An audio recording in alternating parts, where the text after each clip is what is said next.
Convidar os irmãos a abrirem suas Bíblias no livro do profeta Amós.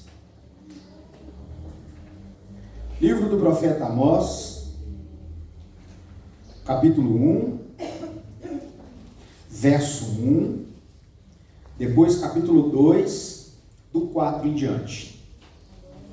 Vai na fé que está aí, irmãos. Amós, Antigo Testamento, profetas menores, depois dos maiores. Amós capítulo 1, verso 1, depois capítulo 2, versos 4 a 16.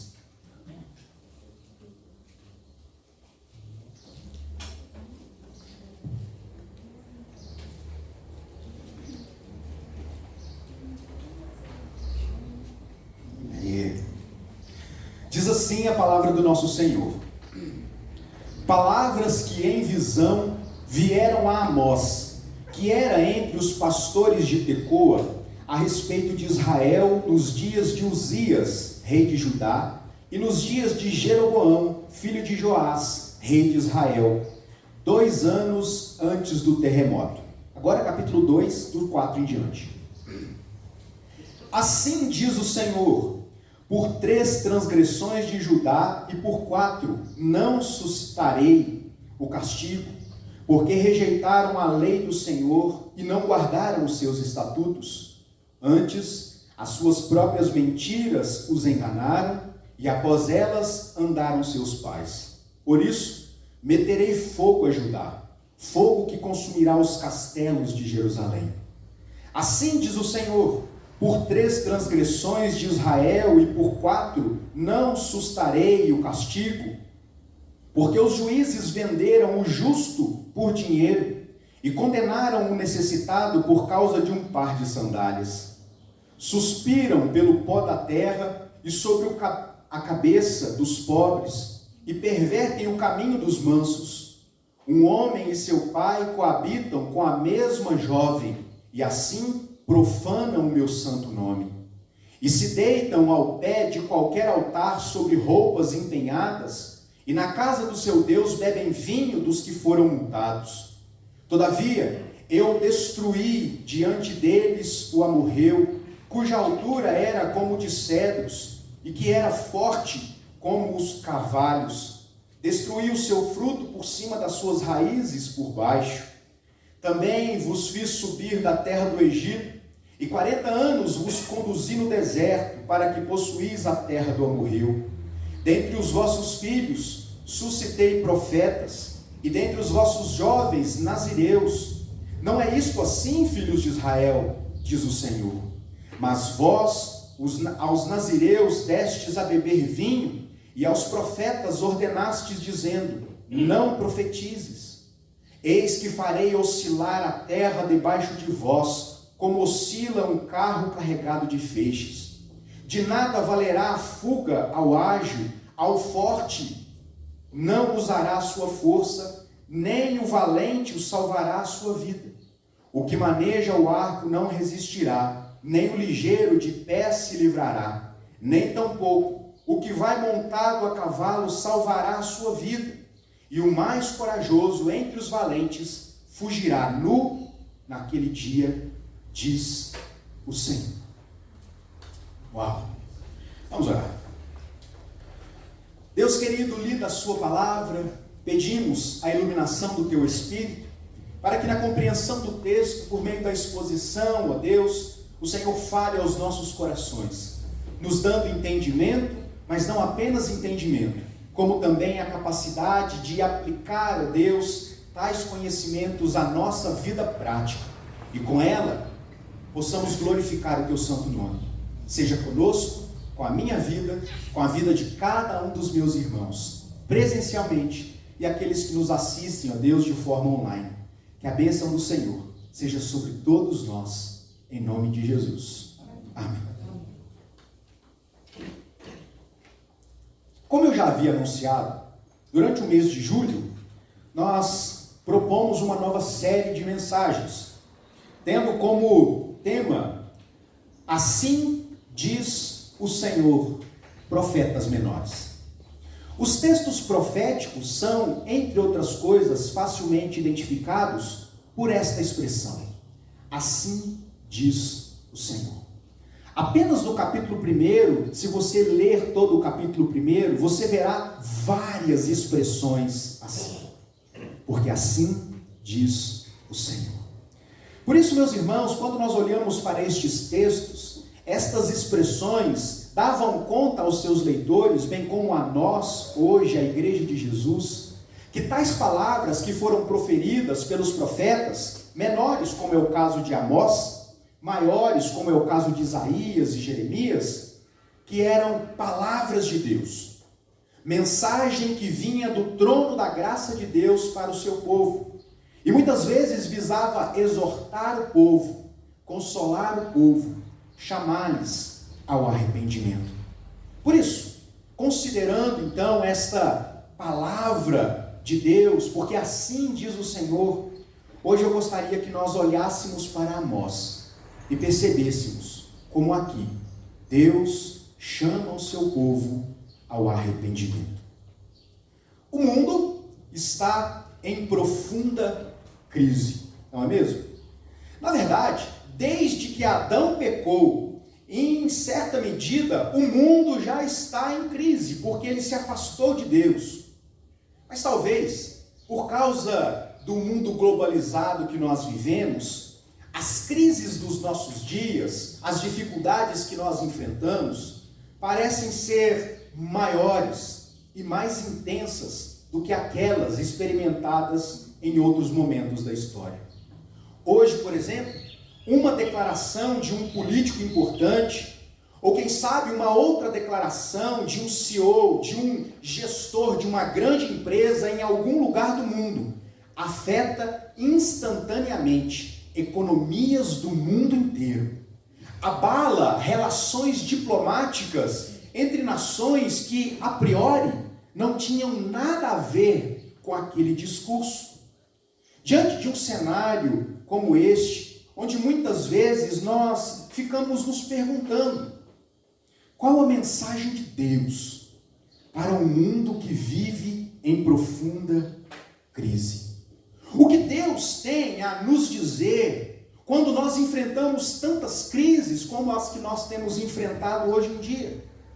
Bom, como nós já dissemos, crises, problemas, dificuldades não são coisas essencialmente apenas dos nossos dias.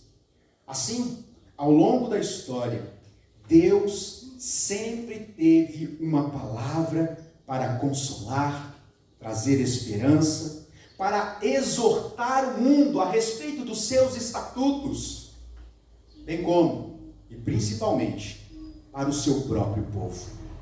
O profeta Amós, ele começa se dirigindo a palavra de Deus, não para a nação de Israel. Em primeiro lugar, ele faz isso para os povos da circunvizinhança de Israel.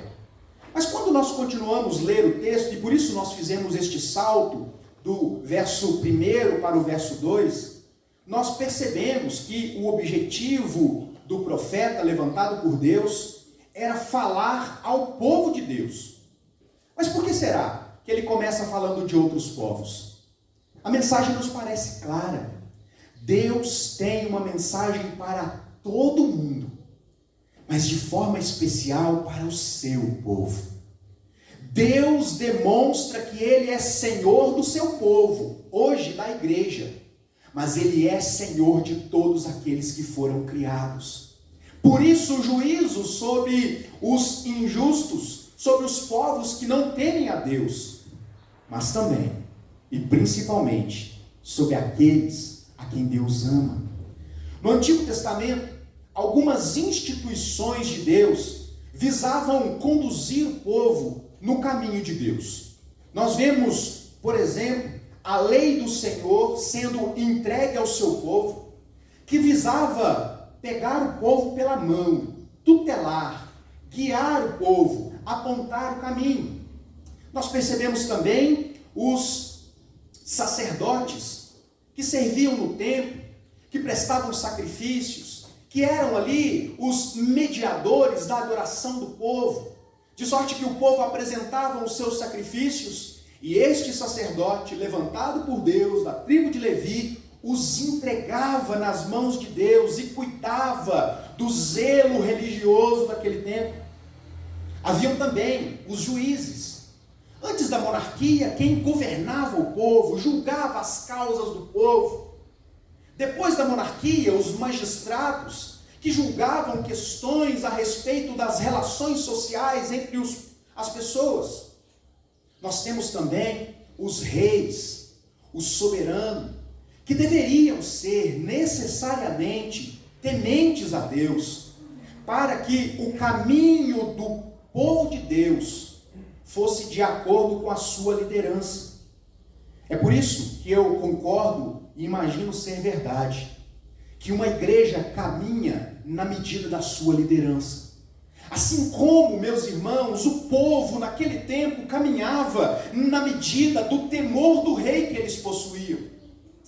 Mas quando tudo isso falhava, quando a lei não era observada, quando os juízes prevaricaram, quando os sacerdotes se afastavam de Deus e não eram fiéis no serviço ao templo, quando o rei era indolente, egocêntrico e se afastava de Deus, se tornava um hipócrita, aí então Deus levantava profetas, homens do meio do povo, para dizer ao povo as palavras de Deus. O profeta era uma espécie de última cartada de Deus, de um último chamado de Deus para o seu povo. Quando todas as outras instituições que acabei de citar falhavam, Deus levantava o profeta. E Amós foi chamado para profetizar num ambiente de profunda crise. Quando começamos a ler o livro, este livro, nós temos uma primeira impressão de que Deus parece levantar Amós para pregar a estrangeiros.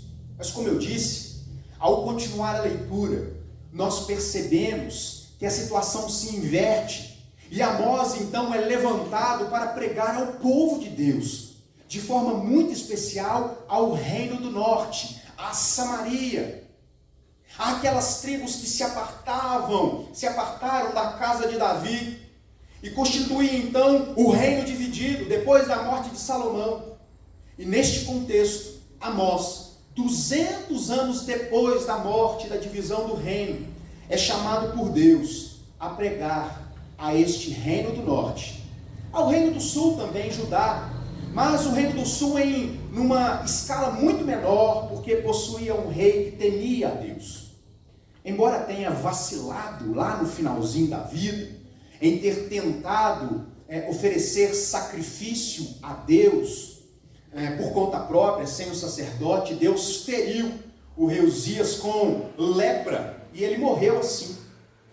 Diz nos anais da história que este terremoto, que é narrado aqui no verso 1, e aí são fatos históricos não canônicos, ocorreu justamente quando Deus se irou contra o rei, que foi prestar sacrifícios, e assim profanou o templo. Seja como for, este terremoto também existiu de forma real, né? Porque é narrado também no profeta Zacarias. Bom, Amós foi chamado para pregar então ao reino do norte. Um povo que não buscava Deus, que vivia em profunda crise. E talvez você possa dizer, ok, mas e quanto a nós? Meus irmãos, atualmente nós vivemos numa cultura extremamente antropocêntrica. O ser humano se tornou o centro de todas as coisas, a medida pela qual a vida é ordenada.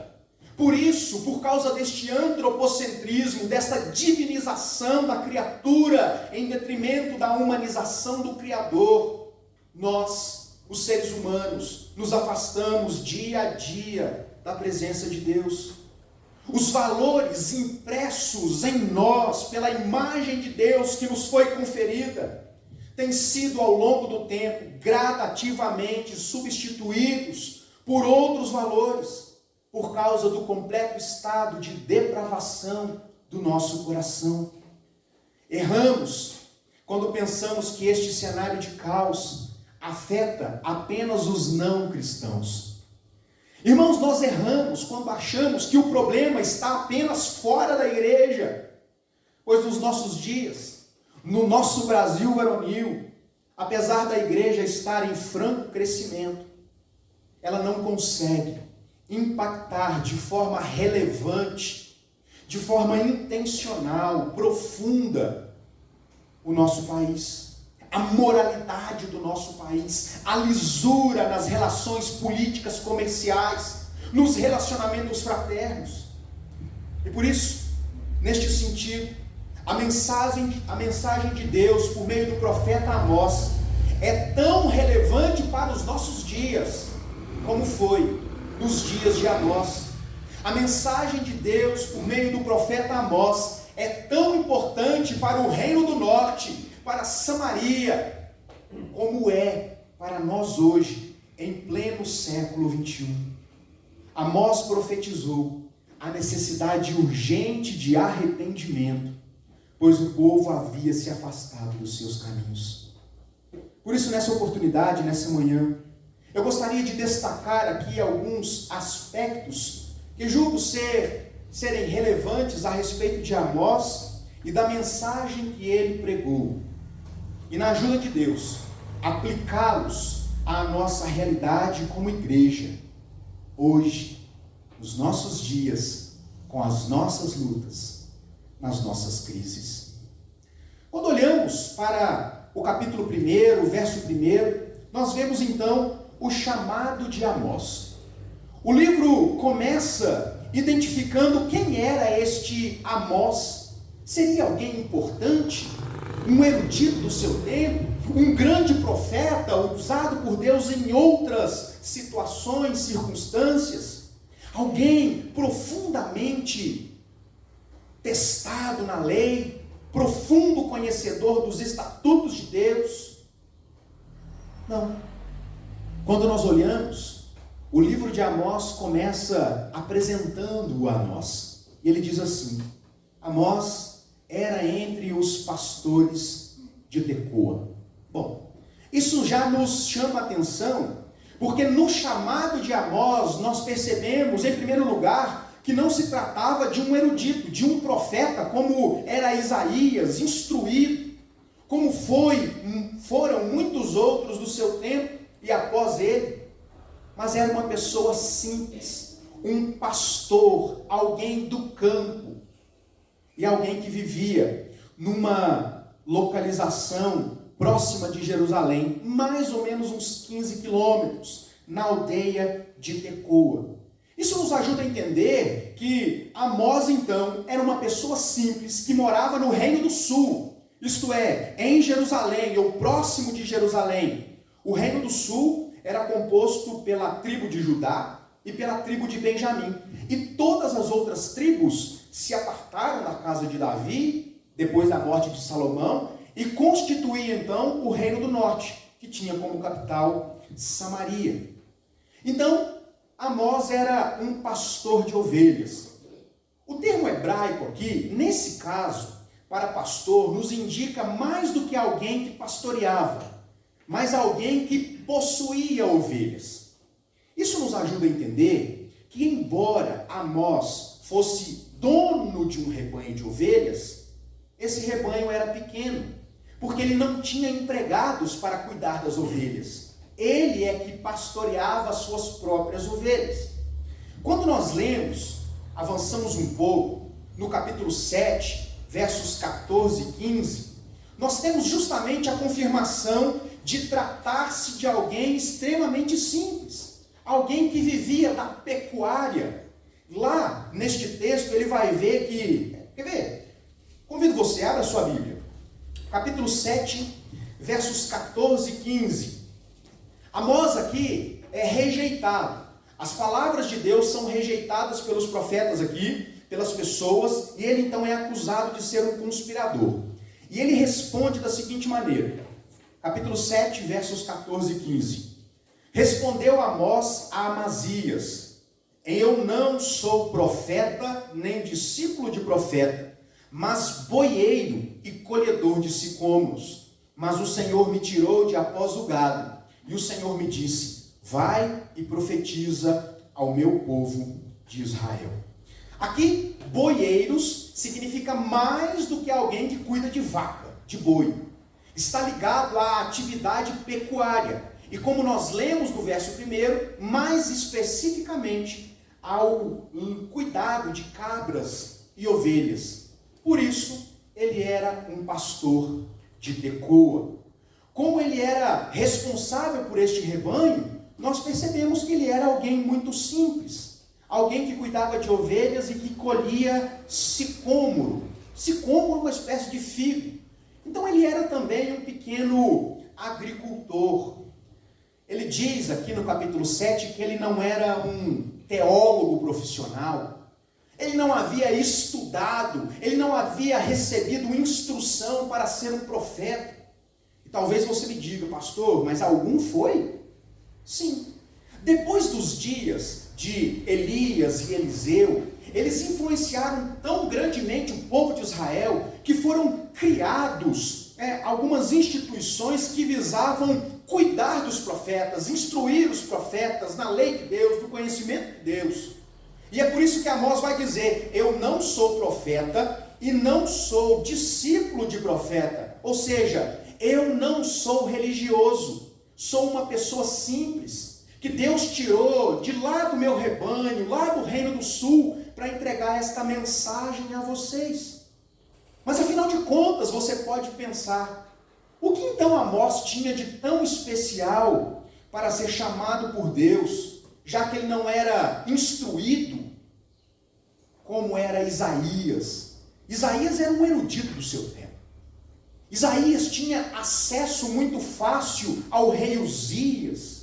Então ele falava de forma muito ampla, de forma muito erudita, porque havia em Isaías muito conhecimento a respeito de Deus. Mas em Amós não. O que credenciou Amós então a ser chamado como profeta de Deus? No mesmo tempo, porque Amós é contemporâneo de Isaías.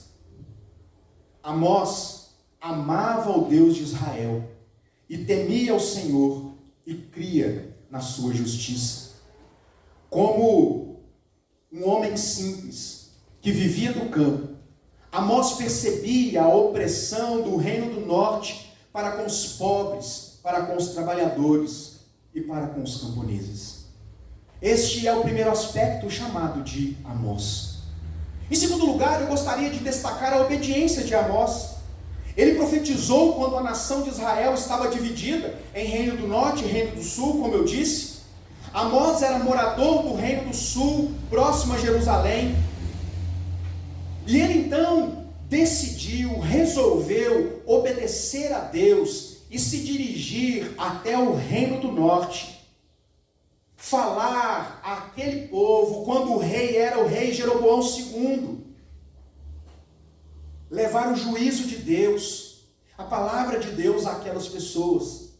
Mas existe um detalhe nisso, irmãos. Quando nós pensamos na necessidade de correção, nós imaginamos um povo completamente destruído, tal como nos tempos de Neemias, está tudo acabado, e aí vai o profeta chamar o povo ao arrependimento. Nada disso. A situação no tempo de Jeroboão II, quando ele governava o reino do norte, era muito próspero. Ele era um hábil negociador e ele possuía também uma excelência na proteção bélica. Então imagine a dificuldade de Amós, um homem simples, sair do reino do sul para chamar um povo próspero financeiramente falando e seguro do ponto de vista bélico ao arrependimento. Aquele era um povo próspero, mas que havia alcançado esta prosperidade, fraudando ou defraudando os pobres. Eles valorizavam os bens materiais. Quer um exemplo disso? Amós capítulo 3, verso 15. Nós perceberemos relatos da prosperidade e do luxo do povo, quando Amós diz assim: derribarei a casa de inverno como a casa de verão, as casas de marfim perecerão, e as grandes casas serão destruídas, diz o Senhor.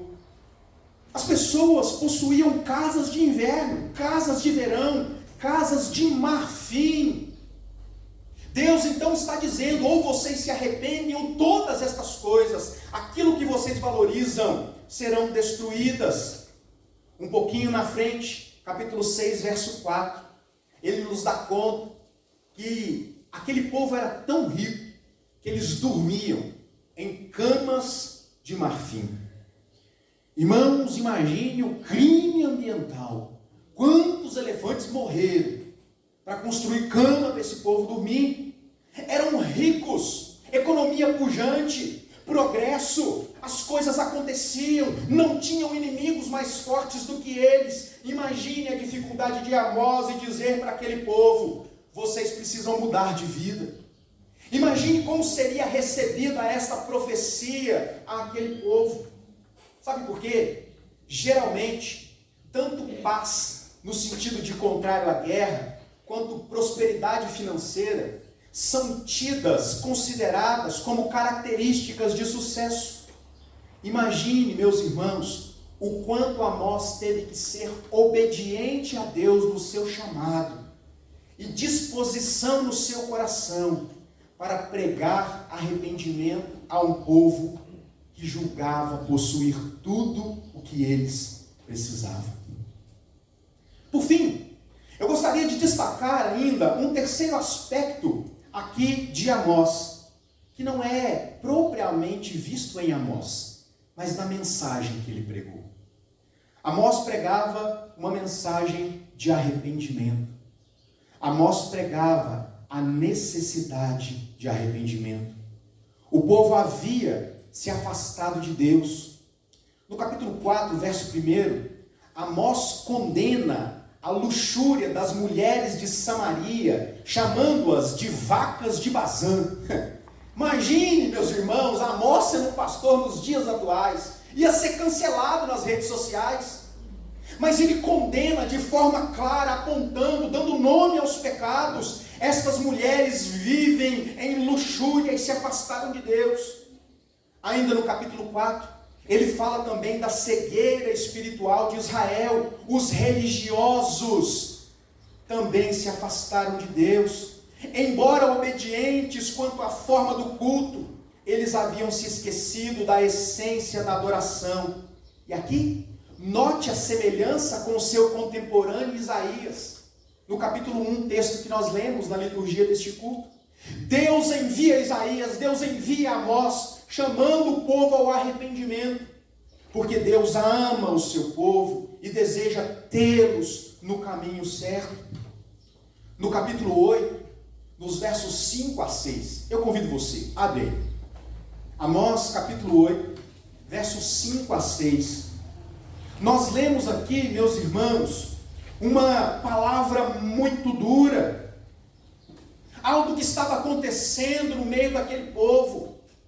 E embora eles fossem religiosos, nós lemos assim, o pensamento do povo era: quando passará a festa da lua nova para abrirmos os celeiros de trigo, diminuindo o efa, aumentando o ciclo e procedendo dolosamente com balanças enganosas para comprarmos os pobres por dinheiro e os necessitados por um par de sandálias e vendermos o refúgio do trigo. Em outras palavras, meus irmãos, o que Amós está dizendo é que o povo conjecturava entre eles mesmos: quando é que o sábado vai acabar? Porque o Shabá, o dia do Senhor, eles eram proibidos de negociar, eles não trabalhavam.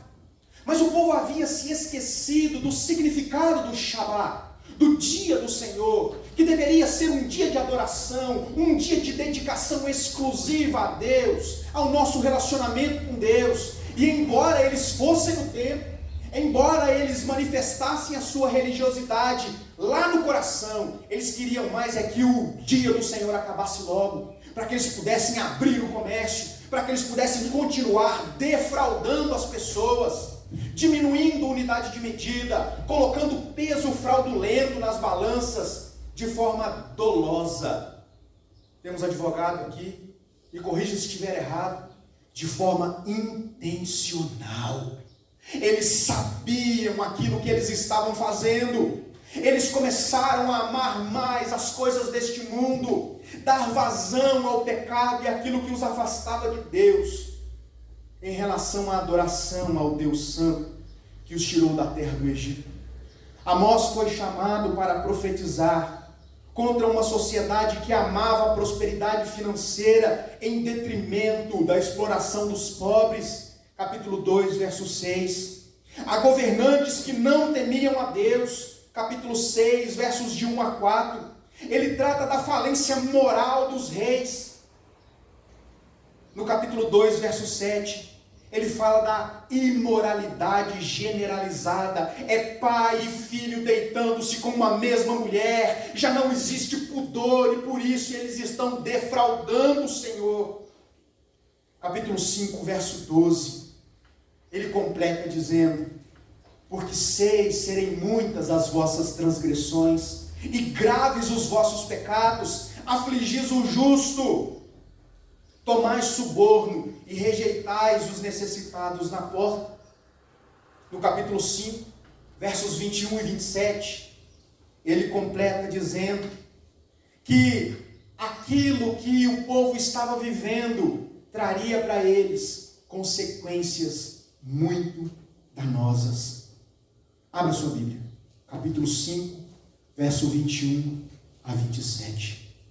Este é, ou esta é, a consequência para a apostasia, para uma religiosidade mecânica, para uma vida com Deus estéril, que não produz frutos para a glória de Deus. Deus está dizendo ao povo, com relação ao culto hipócrita, a vida sem decência que o povo vivia, e Deus diz assim, abre aspas: aborreço, desprezo as vossas festas, e com as vossas assembleias solenes não tenho nenhum prazer, e ainda que me ofereçais holocaustos, e as vossas ofertas de manjares, não me agradarei deles, nem atentarei para as ofertas pacíficas de vossos animais cevados.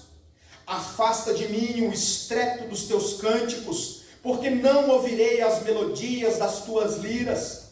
Antes, corra o juízo como as águas, e a justiça como um ribeiro perene. Apresentaste-me vós sacrifícios e ofertas de manjares no deserto por 40 anos, ó casa de Israel. Sim, levaste Sicute, o vosso rei, Quiuim, a vossa imagem, e o vosso Deus estrela, que fizeste para vós mesmos. Por isso vos derribei para além de Damasco, diz o Senhor, cujo nome é Senhor dos Exércitos. Tal como o juízo expresso em Isaías capítulo 1 que lemos, Deus está dizendo para o povo: pare com isso. Eu não me agrado desse culto aparentemente bonitinho, com estes rituais que são aparentemente segundo a minha lei, mas vocês estão com o coração longe de mim. Quando se ausentam destes momentos, vocês vivem como se não me conhecessem. Eu não suporto esta adoração. É por isso, meus irmãos, que nós temos dito que nós não adoramos a Deus como nós queremos. A adoração verdadeira é segundo aquela que Deus requer de nós, em espírito e em verdade. Independe de onde nós estivermos, aqui ou fora daqui. Esta era a situação do Reino do Norte. E talvez você aqui esteja se perguntando: ok, mas o que isso tem a ver comigo? Aonde que isso se aplica em minha vida? Quero concluir fazendo aqui 3 aplicações muito breves, com as quais nós encerramos a nossa reflexão nessa manhã. Em primeiro lugar, queridos irmãos, assim como Deus chamou Amós para profetizar, Ele também tem nos chamado, Deus tem chamado a sua igreja para pregar a sua palavra em um mundo que está completamente afastado de Deus. Deus tem nos chamado para pregar a sua palavra no meio de uma sociedade corrompida, cujos valores atentam contra a santidade de Deus. Deus tem nos chamado a pregar arrependimento em uma sociedade que se diz ter tudo sem Deus. Deus usa quem Ele quer. Amós foi contemporâneo do profeta Isaías. E como sabemos, Isaías era um profeta erudito, sábio, doutor do seu tempo, que tinha acesso livre ao rei. Mas quem era Amós? Amós era um simples agricultor, pastor de ovelhas, homem do campo, um matuto, que ganhava a sua vida com o suor do seu rosto, mas que era temente a Deus. Então, meus irmãos, o que nós aprendemos com isso? Que a autoridade do nosso ministério, enquanto igreja, não é dada pela nossa preparação, mas pelo chamado de Deus. A autoridade do nosso ministério enquanto cristãos, porque sabe, todos nós fomos chamados ao ministério da reconciliação. A autoridade que temos não é pelas qualificações que possuímos, mas pelo valor do chamado do Deus a quem servimos. Amós, sem preparo, foi tão importante quanto o erudito Isaías, embora não fosse tão culto como ele. Em segundo lugar, nós precisamos aprender com a disposição de Amós, em estarmos disponíveis e dispostos. É como alguém que diz: pastor, conta comigo. Ô irmão, está precisando de alguém para tocar qualquer coisa lá. Mas esse dia eu não posso. Conta comigo, pastor. Não, então está precisando de alguém para chegar um pouco mais cedo, ajudar o diácono lá, espirrar o álcool na mão do irmão. Pastor, esse dia eu não vou poder ir na igreja. Mas conta comigo. Ô irmão, eu estou precisando de alguém aqui para ajudar aqui a cuidar da atividade das crianças. Pastor, não leva o jeito para a criança. Está disposto, mas nunca está disponível. Possui dons de Deus, habilidades, dá aula. E ser professor, meus irmãos, é um dom. Dá aula, mas não consegue ensinar na casa de Deus. Realiza grandes discursos, tem habilidade retórica, mas não se sente hábil para pregar a palavra de Deus. Mas conta comigo, pastor. Eu estou disposto. Eu só nunca estou disponível. Amós, nós percebemos a convergência da disposição e da disponibilidade. Amós, você mora em Tecoa, mas eu quero que você vá para Samaria. E você vai causar um reboliço lá. Você vai ser rejeitado pelos sacerdotes de lá. Você vai ser perseguido por aquele povo que acha que tem tudo. Mas vai lá e diz para eles o que eu mando você dizer. Do ponto de vista de Deus, não existe lugar mais ou menos propício para a pregação do Evangelho. Pois, como muito bem afirma o professor Franklin Ferreira, o Espírito Santo nunca falha em sua missão de salvar um pecador.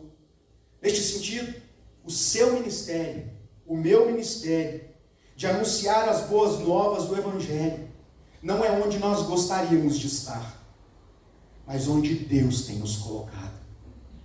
O nosso ministério não acontecerá quando o universo convergir de acordo com os nossos planos, mas quando entendermos a necessidade de cumprirmos a ordem de Deus, ide e pregai o Evangelho. A igreja primitiva recebeu essa ordem.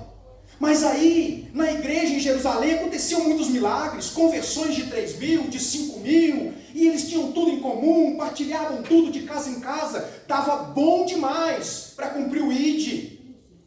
O povo experimentava da ação de Deus. Irmãos, é bom demais estar aqui dentro. Ambiente controlado, eu costumo dizer, é controlado, mas não é tão bem climatizado assim. No frio é frio, no calor é quente, mas é controlado, irmãos. É bonito, é ou não é? É bonito demais esse tempo aqui. As cadeiras estão sempre tão limpinhas, a pedra aqui está sempre brilhando, a entrada do nosso templo sempre lavada. É bom demais estar aqui. Mas a vida do cristão não se resume aqui. O povo queria ficar ali. E sabe o que Deus fez? Mandou a perseguição. Vocês não vão? Não. Então tá bom. O Império Romano vem e dispersa o povo para o mundo conhecido. Acontece então aquilo que na história chamamos de diáspora. Os judeus são espalhados pelo mundo, e enquanto eles são espalhados, vão pregando o evangelho, igrejas são plantadas, pessoas se convertem ao Senhor. O nosso ministério acontece onde nós estamos. Por fim, nós precisamos, irmãos, nos lembrar de que a mensagem do evangelho é essencialmente uma mensagem de arrependimento. Não basta pregar arrependimento, é necessário viver arrependimento. Não basta dizer que Jesus salva, é necessário viver como alguém que foi salvo por Jesus, e isso faz toda a diferença.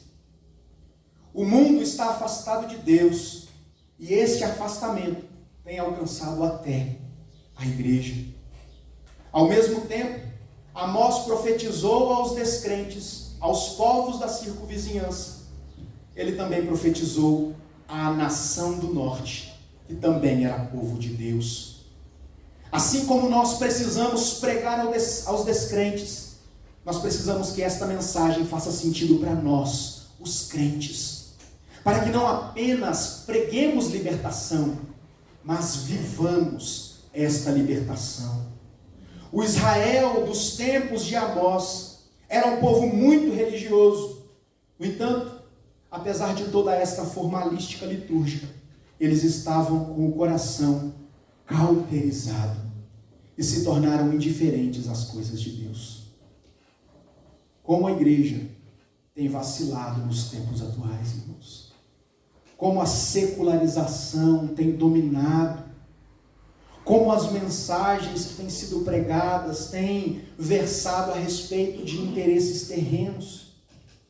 Meu desejo e a minha oração é que Deus nos ajude a olharmos para a mensagem de Amós, para a vida de Amós, e buscarmos nos exemplos de Amós e na mensagem pregada por ele, sermos um povo que vive de fato para a glória de Deus. Que Ele nos abençoe, que Ele nos guarde, que o Espírito de Deus complete esta mensagem em cada um dos nossos corações. Eu convido você a fechar os seus olhos, colocar a sua vida diante do Senhor e pedir que Deus possa te dar clareza de tudo isso e te mostrar onde você pode ser alguém relevante de forma intencional para o reino de Deus. Ó Deus, nós te pedimos perdão, porque não somos lá tão diferentes do reino do norte. Porque embora, Deus, desejemos cultuar o Senhor, muitas vezes é de forma mecânica que o fazemos. Ó Deus, nos perdoa, porque muitas vezes, ao mesmo tempo que externamos disposição, nunca estamos disponíveis de fato. Nos perdoa, Deus, porque muitas vezes, em muitas ocasiões, falamos de uma libertação do pecado, do domínio do pecado, que não é vivida pelo seu povo.